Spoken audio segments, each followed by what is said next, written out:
Viewers நம்ம இன்னைக்கு பார்க்க போகிறது மாருதி ரிட்ஸ் இந்த காரை தான் பார்க்க போகிறோம். இதில் கஸ்டமருடைய கம்ப்ளைண்ட் நம்ம எடுத்துக்கிட்டோம்னா மொத்தம் 3 விதமாக எடுத்துக்கலாம். ஒரு கம்ப்ளைண்ட் கேட்டிங்கன்னா ஆஸ்தட்டிக் ப்ராப்ளம், இன்னொரு ப்ராப்ளம் என்ன கேட்டிங்கன்னா கம்ஃபர்டபுள் ப்ராப்ளம், மூணாவது ஒரு ப்ராப்ளம் எடுத்திங்கன்னா ஸ்டெபிலிட்டி ப்ராப்ளம். காரை வந்து பார்த்தீங்கன்னா நல்லா ஓட்ட முடியல, டிரைவபிலிட்டி பண்ண முடியல அப்படிங்கிற ப்ராப்ளம். இந்த 3 ப்ராப்ளம்ஸ் இருக்குது. இந்த 3 ப்ராப்ளத்தையும் நம்ம ரிசால்வ் பண்ணிட்டோம். இது கம்ப்ளீட்டாக இப்போ ரெடி ஆகிடுச்சு. இப்போ வண்டி டெலிவரி பண்ணுறதுக்காக வச்சுருக்கோம்.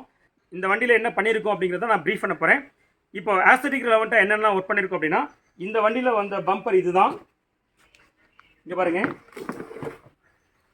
இந்த பம்பர் கம்ப்ளீட்டாக டேமேஜ். ஸோ இந்த பம்பரை எடுத்து போட்டாச்சு. போட்டுட்டு இப்போ என்ன பண்ணியிருக்கேன், கம்ப்ளீட்டாக புது பம்பர்.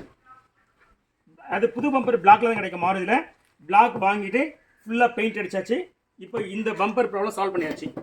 இதுக்கு அடுத்தது வண்டியில் 2 ப்ராப்ளம் சொல்லியிருந்தாங்க சொன்னேன் இல்லையா, கம்ஃபர்டபுள் as well as வந்து பார்த்தீங்கன்னா டிரைவபிலிட்டி என்ன ப்ராப்ளம் இருக்குன்னு சொல்கிறாங்க அப்படின்னா, வண்டியை ஓட்டும் போது நேராக போகும்போதோ இல்லை சைடில் திரும்பும் போதோ வண்டியில் கலகலகலன்னு ஒரு சவுண்டு வருது, கறக்கும் சவுண்டு வருது.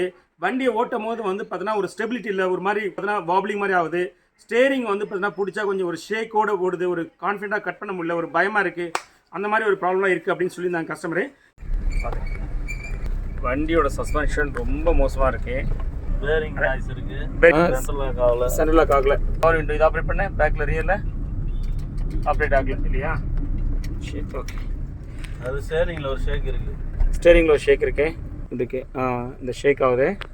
அதுக்கான ப்ராப்ளத்தை நம்ம அனலைஸ் பண்ணும்போது இந்த வண்டியில் ஒரு சின்ன ஷாக்கிங்கான விஷயம் என்ன கேட்டிங்கன்னா, பொதுவாக அந்த பார்ட் அவ்வளோ சீக்கிரத்தில் போகவே போகாது, ரொம்ப ரேரு. அந்த பார்ட்டே போயிடுச்சு. அந்த பார்ட் என்னன்னு கேட்டிங்கன்னா, இந்த வண்டியோட ஃப்ரேம், சேஸோட ஃப்ரேமு. இதுதான் அந்த சேஸோட ஃப்ரேமு. பாருங்கள், கம்ப்ளீட்டாக துரு பிடிச்சி போச்சு. பாருங்கள் எப்படி இருக்குது பாருங்கள், எந்த அளவுக்கு துரு பிடிச்சி போயிட்டு கொட்டுது பாருங்கள். ஸோ இந்த ஃப்ரேம் பொதுவாக வந்து அவ்வளோ சீக்கிரத்தில் நம்ம மாற்றவே மாட்டோம். இதெல்லாம் லைஃப் லாங் அப்படியே இருக்கும். ஆனால் இந்த ஃப்ரேமு சுத்தமாக போயிடுச்சு. இந்த வண்டியில் இந்த சேஸை நம்ம அப்படியே போட முடியாது, இந்த ஃப்ரேம் அப்படியே போட முடியாது. ஏன் போட முடியாதுன்னா, இங்கே பாருங்கள், இது வழியாக தான் வந்து பார்த்தீங்கன்னா இங்கே நான் காட்டுறேன் பாருங்கள். ஸ்டேரிங் பாக்ஸ் வந்து இந்த போல்டு 4 போல்டில் தான் என்னது நம்ம டைட் பண்ணுறோம் சரியா. இப்போ இந்த ஸ்டேரிங் பாக்ஸ் வந்து பார்த்தீங்கன்னா இப்போ ஃபிக்ஸ் பண்ணுறோம். இந்த ஸ்டேரிங் பாக்ஸ் வந்து இது வழியாக தான் வருது. இது பார்த்தீங்கன்னா இப்போ ரொம்ப வீக் ஆகிடுச்சு. ஏன் வீக் ஆகிடுச்சுன்னா, இங்கே வெல்ட் அடிச்ச இடம் வீக்காக இருக்குது. ரெண்டாவது இங்கே பாருங்கள், இங்கெல்லாம் தின்னுடுச்சு. இவ்வளோ பெரிய ப்ராக்கெட் இங்கேருந்து இவ்வளோ தூரம் வந்தது எல்லாமே தின்னு போயிடுச்சு. இதுக்கு மேலே சர்ஃபேஸில் வந்து வெல்டாக இருக்கும். ஸோ ஒரு போர்ஷன் வெல்டும் போயிடுச்சு, இந்த திக்னஸ் போயிடுச்சு, இது எல்லாமே போயிடுச்சு. அதே மாதிரி இது எல்லாமே போயிடுச்சு. இப்போ இதை மாதிரி போனது நம்ம போட்டோம்னா வண்டி அன்சேஃப் ஆகி வந்து நமக்கு ஆக்சிடென்ட் ஆகிறதுக்கு வாய்ப்பு இருக்குது. அதனால் கஸ்டமர்கிட்ட சொல்லி இதை நான் கம்ப்ளீட்டாக மாற்றணும்னு சொன்னேன். அவரும் ஓகே சொல்கிறார். இப்போ இதை மாற்றிட்டேன். சரி, இதை மாற்றினா மட்டும் பிரச்சனை சால்வ் ஆகிடுமா அப்படின்னு கேட்டால் சால்வ் ஆகாது சரியா. ஏன்னா வண்டியில் கலகலகலன்னு சவுண்ட் வந்து இல்லையா, அந்த கலகலன்னு சவுண்ட் வந்ததுக்கான காரணம் பார்த்தீங்கன்னா இந்த டிரைவ் ஷாஃப்ட்டில் தான் காரணம். பாருங்கள், இந்த டிரைவ் ஷாஃப்ட்டில் தான் காரணம். LH RH அகைன் வந்து இன்டர்மீடியட் ஷாஃப்ட், இந்த 3மே போயிடுச்சு. இந்த 3 ஷாஃப்ட்டுமே நான் வந்து இந்த வண்டியில் மாற்றிட்டேன் சரியா. சரி, இதை மட்டும் மாற்றினா ப்ராப்ளம் சால்வ் ஆகிடும் கேட்டால் சால்வ் ஆகாது. சஸ்பென்ஷனும் ப்ராப்ளம் இருக்குன்னு சொன்னாங்க, கம்ஃபர்டபுளாக இல்லைன்னு சொன்னாங்க. இப்போ அதை அனலைஸ் பண்ணி பார்க்கும்போது இந்த வண்டியில் சஸ்பென்ஷனுக்கு இந்த ஷாக் அப்சர்வரும் போயிடுச்சு. சஸ்பென்ஷனுங்கிறது இந்த 2 பொருளை மட்டும் குறிக்காது, இது ஷாக் அப்சர்வர். இப்போ இதை மாற்றினா மட்டும் ப்ராப்ளம் சால்வ் ஆகாது. கூடவே வந்து பார்த்தீங்கன்னா இந்த லிங்க் ராடும் வந்து பார்த்தீங்கன்னா மாற்ற வேண்டியதாக இருந்துச்சு. கஸ்டமர்கிட்ட சொல்லி இந்த லிங்க் ராடுமே இந்த வண்டியில் மாற்றியாச்சு. இந்த வண்டியில் லோயரமும் போயிடுச்சு. ஆனால் இப்போ நான் அந்த லோயரமை ஃபுல்லாக மாற்றலை, அது மேலே கிட்ட மட்டும் தான் மாற்றிருக்கேன். லோயரம் எப்படி இருக்கும்னா, நான் வேறு ஒரு வண்டியோட லோயரம் காட்டுறேன். இது வேறு ஒரு வண்டியோட லோயராமு, இந்த வண்டியோடது கிடையாது. இந்த வண்டியோட இதுலேயே இருக்குது. இதான் லோயராமு. இந்த லோயராமை ஃபுல்லாக மாற்றதுக்கு பதிலாக நான் என்ன பண்ணுறேன்னா, இந்த லோயராமில் இந்த வண்டியில் இது மட்டும் தான் போயிடுச்சு. ஸோ அதனால் என்ன பண்ணுறேன்னா, இதை ரீப்ளேஸ் பண்ணிட்டு நான் கிட்டு வாங்கிட்டு வந்தேன், அதை பூசி போட்டேன். இது இந்த வண்டியில் உள்ள லோயராமோட கிட்டு. ஸோ அதனால் என்ன ஆச்சுன்னா, நமக்கு வந்து கொஞ்சம் காசு சேவிங்ஸ் கிடச்சிது. இன்ஃபேக்ட் இந்த வண்டியில் steering tie rod and ball joint அது 2மே கூட கொஞ்சம் வீக்காக தான் இருந்துச்சு. ஆனால் கஸ்டமர் வந்து பார்த்தீங்கன்னா ஒரே டைமில் இவ்வளோ அஃபோர்ட் பண்ண முடியாத நிலையில் இருந்ததுனால இப்போ என்ன பண்ணிட்டேன்னா, நான் அந்த ஸ்டேரிங் டைராய்டு தான் இந்த வண்டியில் உள்ளதை அப்படி யூஸ் பண்ணிட்டேன் சரியா. அதே மாதிரி ரியருமே வந்து பார்த்தீங்கன்னா ரொம்ப மோசமாக இருந்துச்சு சஸ்பென்ஷனு. அதனால் அதனுடைய ஷாக் அப்சர்வருமே நான் மாற்றிட்டேன், 2த்தையும் மாற்றிட்டேன். இன்னொரு விஷயம் நீங்கள் கவனிச்சா தெரியும், இந்த வண்டியில் உள்ள போல்நட்டுமே எல்லா போல்நட்டையும் மாற்றிட்டேன்.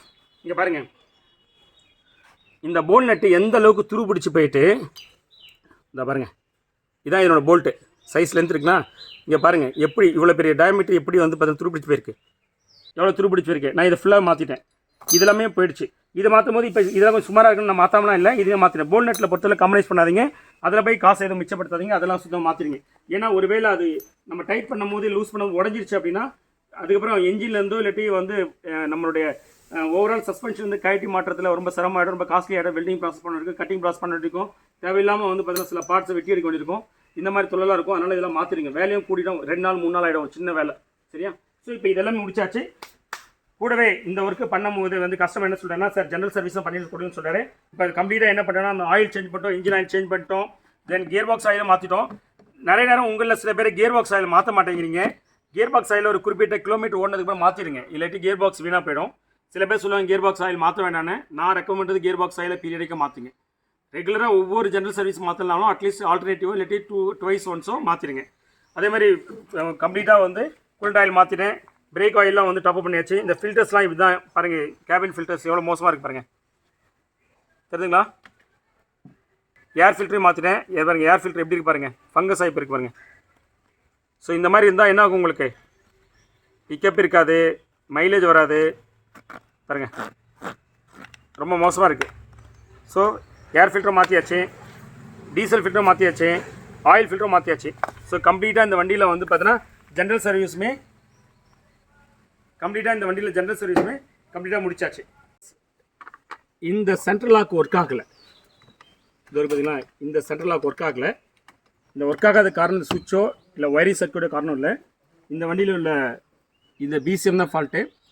என்னென்னா பிசிஎம் வந்து யூஸ்டு மார்க்கெட்டில் மொத்தமாக இப்படி சேர்த்து தான் கிடைக்கிது, சிங்கிளாக கிடைக்கல. ஆனால் நமக்கு தேவை இது மட்டும்தான்.